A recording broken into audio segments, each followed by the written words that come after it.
तो दोस्तों, बागेश्वर धाम बालाजी सरकार धीरेन्द्र शास्त्री जी, इन्हें कौन नहीं जानता है। जानता है, इन्हें सभी लोग जानते हैं, इन्हें आप भी जानते होंगे। तो धीरेन्द्र शास्त्री जी पर जो है कुछ लोगों का कहना है कि फ्रॉड बाबा है, ठीक है। और कुछ लोगों का मानना है कि इनके ऊपर बागेश्वर धाम बालाजी सरकार हनुमान जी की कृपा है। लेकिन पिछले कुछ महीनों में ऐसा क्या हुआ जिसकी वजह से धीरेन्द्र शास्त्री जी और सनातन धर्म पर कई सारे सवाल उठने लगे हैं, वो भी कुछ म्यूजिशियन, मीडिया रिपोर्टर और कुछ लोगों की वजह से। तो दोस्तों, वीडियो स्टार्ट करने से पहले मैं आपको बता देता हूँ, मैं इसमें ना किसी धर्म को अच्छा या बुरा बता रहा हूँ, इसमें मैं जो भी सच है सिर्फ आपको वही बता रहा हूँ। तो दोस्तों, भारत क्यों प्रसिद्ध है वो आपको पता ही है कि भारत में जो हमारी संस्कृति है, हमारी परंपरा है, हमारी कला है, धर्म है, इसकी वजह से जो हमारा भारत जाना जाता है। सोने की चिड़िया कहने वाले भारत को ना जहाँ पैसों की कमी थी ना ही ज्ञान की, फिर भी जो है अंग्रेजों ने भारत पे राज किया। वो भी आपको पता है कि अंग्रेजों ने भारत पे राज कैसे किया, ठीक है। अंग्रेजों ने जो है हमारे भारत में लोगों के बीच लड़ाई कराई, वो भी आपको पता है। लड़ाई करवा के जो है भारत पे उन्होंने राज किया है। लेकिन हमारा भारत आज़ाद तो हो चुका है, लेकिन अभी भी हिंदू और मुस्लिम के बीच जो लड़ाई होती है वो भी अभी भी हो ही रही है। तो दोस्तों, धर्म परिवर्तन क्या है वो आप जानते हो कि धर्म परिवर्तन क्या होता है। इसमें क्या होता है कि कोई एक बंदा होता है, अपना धर्म चेंज करके दूसरे धर्म में आ जाता है, इसे कहते हैं धर्म परिवर्तन। तो दोस्तों, धर्म परिवर्तन क्यों कहते हैं, कुछ रीजन होगा इसकी वजह से धर्म परिवर्तन कहते हैं। पहला होता है अपनी मर्जी से, अगर किसी को धर्म चेंज करना है वो अपनी मर्जी से कर सकता है। और दूसरी जो है कि कोई लव या फिर जो है किसी की फोर्स में आकर धर्म परिवर्तन करता है। और तीसरा आता है जो कि अंधविश्वास। अब हम बात करते हैं कुछ ऐसे फ्रॉड बाबाओं के बारे में जो कि कुछ भी बता रहे हैं, मतलब कि हद है इस बात की, आपको दे। हाँ जी। आपको भी शैतान ने टारगेट बनाया हुआ है और आपको एक खतरनाक बीमारी HIV, हालेलुया। क्या बीमारी है? HIV, एड्स की बीमारी है। आउट आउट, यीशु मसीह के नाम से फायर फायर। वाह, मतलब कि जो एक बीमारी है HIV, एड्स बीमारी, जिसका कोई इलाज नहीं है, उस पर जो बाबा है भागवत भूत की तरह कह के उस बीमारी को भगा देते हैं। भाई, एक बीमारी जिसका कोई इलाज नहीं है और वो बाबा सिर्फ ये कहते हैं भाग भाग भाग, और भूत की तरह वो बीमारी भाग जाती है, मतलब कि कुछ भी। तो दोस्तों, इनका नाम है भजेंद्र सिंह, जो कि बीमारियों को तो छोड़ो, ये गूंगे को बोलना भी सिखा देते हैं। बोल नहीं सकती थी, नहीं बोल सकती थी। हालेलुया। मेरा यीशु यीशु मेरा यीशु यीशु। हाँ बेटे, अभी क्या हुआ? बोलने लगी। मेरा यीशु यीशु मेरा यीशु। चलो इतना तो ठीक है, लेकिन भाई हद तो जब हो गई जब इसने मुर्दे आदमी को जिंदा कर दिया। इन्होंने डॉक्टर को भी चेक कराया, बुखार की वजह से बच्चा मर गया है। किसी के बच्चे की जान वापस आ जाए, कितने लोग खुश हैं? किने जा रही है, मुर्दे जिंदा किए जा रहे हैं। और एक तरफ जो बाबा हैं जो बच्चों की गन से भाई भूत भगा रहे हैं।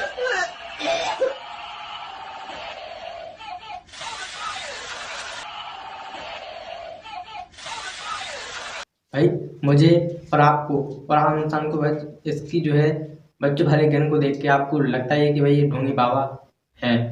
अब इसके आगे क्या बताऊं आपको, आप देख सकते हो कि भाई बच्ची की गन से कौन भाई भूत को भगा सकता है। तो दोस्तों, इस वीडियो में मैं आपको कुछ गलत बता रहा हूँ, ठीक है। जो सच है वो आपको मैं बता रहा हूँ। तो भाई, ये भजेंद्र सिंह जो कि आपने इनकी वीडियो देखी है, कुछ इस तरह की जो है ये जो है बताते हैं। तो भाई, कुछ ऐसे बाबा होते हैं जो कि कुछ हम जैसे मासूम लोगों को शिकार बनाते हैं अपना। तो दोस्तों, कुछ बाबा हॉस्पिटल वालों से मिले हुए होते हैं जो कि उनसे मिलकर कुछ इस तरह की नाटक करते हैं।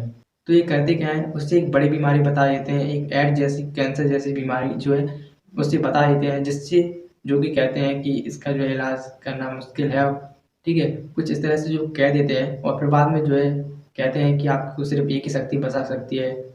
फिर वो है इन बाबा का नाम लेते हैं और उन्हें उन बाबाओं के पास पहुंचा देते हैं। तो ऐसे जो बाबा होते हैं जो झूठ का नाटक करके उनकी बीमारियों को भगाने का नाटक करते हैं, और फिर बाद में जो है वो पेशेंट होता है, वो जाता है हॉस्पिटल में, और हॉस्पिटल वाले उनको जो एक फर्जी का जो है रिपोर्ट कार्ड बना के दे देते हैं कि आपकी बीमारी सही हो चुकी है। इस वजह से जो है उन्हें यकीन हो जाता है कि बाबा सही कह रहे हैं। और फिर बाद में क्या होता है कि ये बाबा उन्हें जो है धर्म परिवर्तन करने पर मजबूर कर देते हैं, जिसकी वजह से उन्हें धर्म परिवर्तन करना पड़ता है। अब हम बात करने वाले हैं घर वापसी, जो कि इसका मतलब आप नहीं जानते तो मैं आपको बता देता हूँ। इसमें क्या होता है कि जो बंदा पहले से धर्म चेंज कर चुका होता है और वापस अपने धर्म में आना चाहता है, उसे कहते हैं घर वापसी। तो दोस्तों, मैं इसमें आपको बता दूं कि बागेश्वर धाम का इसमें क्या लेना देना है। इसमें क्या है कि जो लोग अपना धर्म परिवर्तन कर चुके थे, आज जो है कुछ पिछले महीनों में बागेश्वर धाम यानी कि धीरेन्द्र शास्त्री जी की वजह से, उनकी कथाओं, उनके ज्ञान की वजह से वो लोग आज घर वापसी कर रहे हैं। 150 से 200 परिवार ऐसे लोग हैं जो सनातन धर्म छोड़कर मिशनरियों के चक्कर में लालच में पड़ गए थे, लेकिन इन्होंने गौरवान्वित होकर पुनः सनातन धर्म स्वीकार किया। घर वापसी या कि मैं कहूँ कि कई सारे लोगों ने जो है सनातन धर्म को अपनाया, जिसकी वजह से कई सारे ढोंगी बाबा और म्यूजिशियन और मीडिया की टारगेट बन गए हमारे धीरेन्द्र शास्त्री जी। तो दोस्तों, बागेश्वर धाम बालाजी सरकार एक मंदिर है जहाँ पे सालों से कई सारे परिवार के पीढ़ी दर पीढ़ी वहाँ पे कथाएं सुनाई जाती हैं और धीरेन्द्र शास्त्री भी जो है वहाँ पे कथा सुनाने का काम करते हैं। तो एक संत है जहाँ पे जो है रामायण गीता का पाठ जो है सुनाते हैं लोगों को। बागेश्वर धाम में कई सारे लाखों श्रद्धालु आते हैं जिन्हें जो परेशानी होती है वो अपनी परेशानी लेकर आते हैं और उनकी परेशानी जो है सही करते हैं वहाँ पे बैठे हमारे धीरेन्द्र शास्त्री जी। तो दोस्तों, इनकी खासियत क्या है, एक करते क्या है, एक पहले करते क्या है, पर्चे पे उस व्यक्ति का नाम लिख लेते हैं और फिर बाद में कहते हैं कि आप बीच में से किसी व्यक्ति को उठा दीजिए और वही व्यक्ति जो है उठता है जिस पे जो उन्होंने जिस पर्चे पे उस व्यक्ति का नाम लिखा होता है।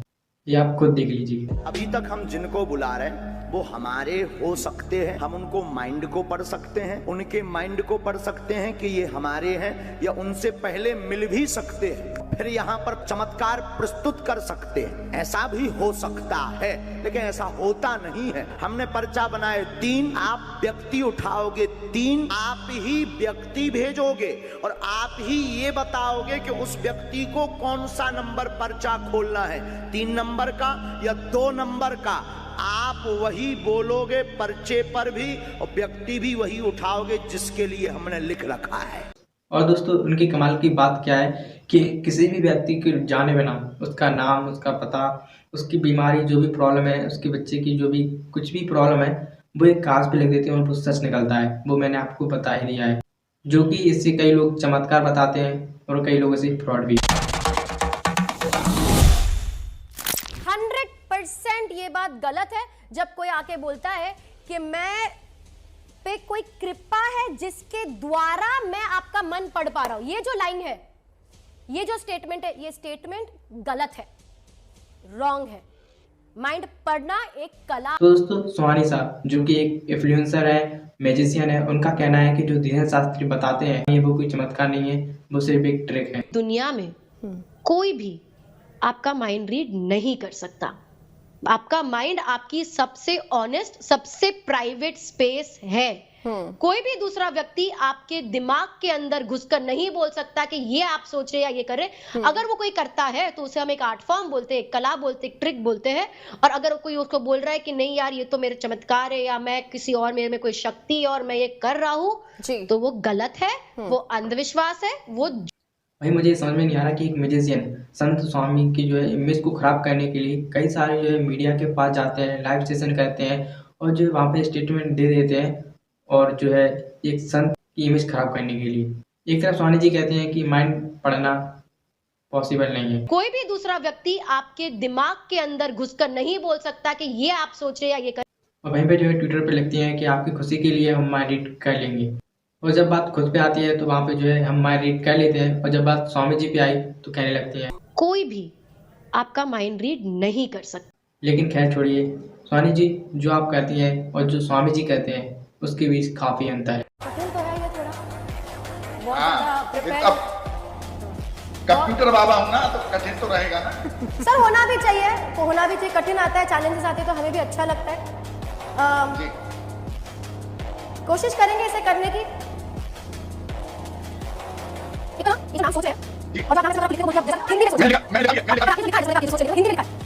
वास्तविकता के साथ जागो।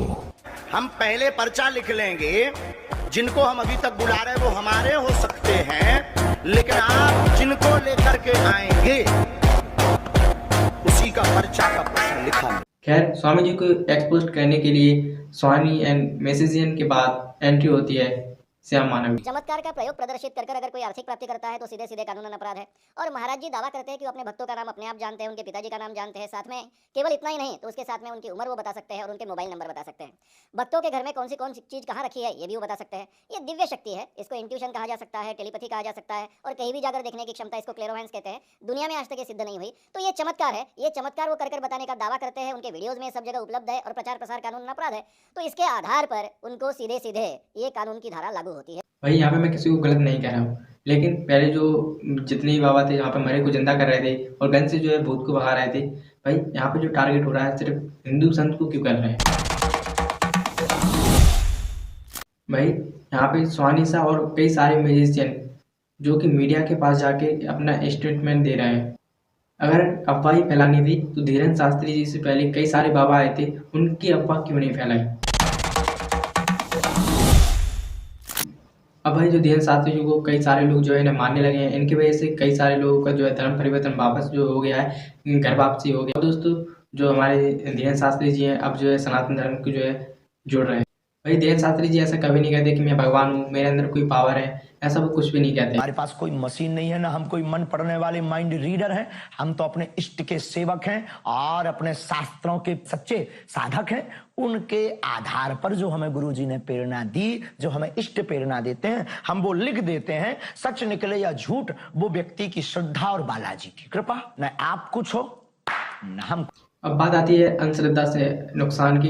वो कभी नहीं कहते कि मंदिर आने से उनका इलाज हो जाएगा या 100% ठीक हो जाओगे। इनका प्रश्न है कि 1.5 वर्ष से या जा रहे हैं तो कोई बीमार क्यों हुआ घर में, यही प्रश्न है। तो सुनिए, धाम अगर जुड़े अथवा बालाजी से जुड़े तो इसका मतलब ये नहीं कि बीमारी ना होए।